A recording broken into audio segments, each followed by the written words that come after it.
আসসালাতু ওয়াসসালামু আলাইকা ইয়া রাসূলুল্লাহ, আসসালাতু ওয়াসসালামু আলাইকা ইয়া হাবিবাল্লাহ।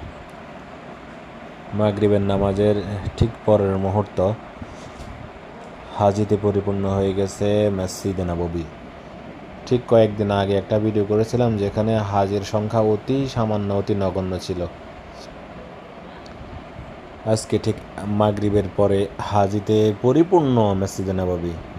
খুব সন্নিকটে বড় হজের যাত্রী অলরেডি এসে গেছে, আর হয়তো অল্প সংখ্যক কিছু বাকি আছে।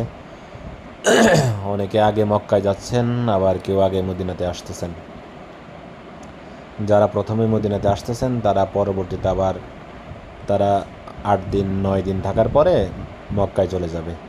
আর যারা মক্কাতে সর্বপ্রথম গিয়ে মক্কায় আসতেছেন তারা মক্কা সম্পন্ন করে আবার মদিনাতে আসবে। এমনটাই স্বাভাবিক হয়।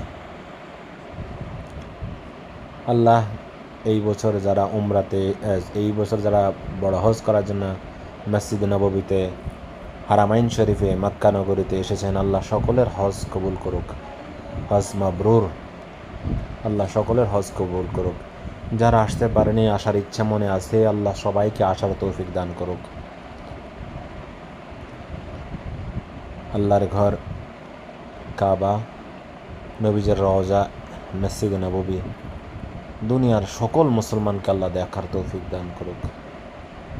ইনশাআল্লাহ, ইনশাআল্লাহ, ইনশাআল্লাহ। আল্লাহ বড় হজের মেহমান করে আল্লাহ আমাদেরকে কোনো একদিন নিবে ইনশাআল্লাহ। আসসালামু আলাইকুম ওয়া রাহমাতুল্লাহ।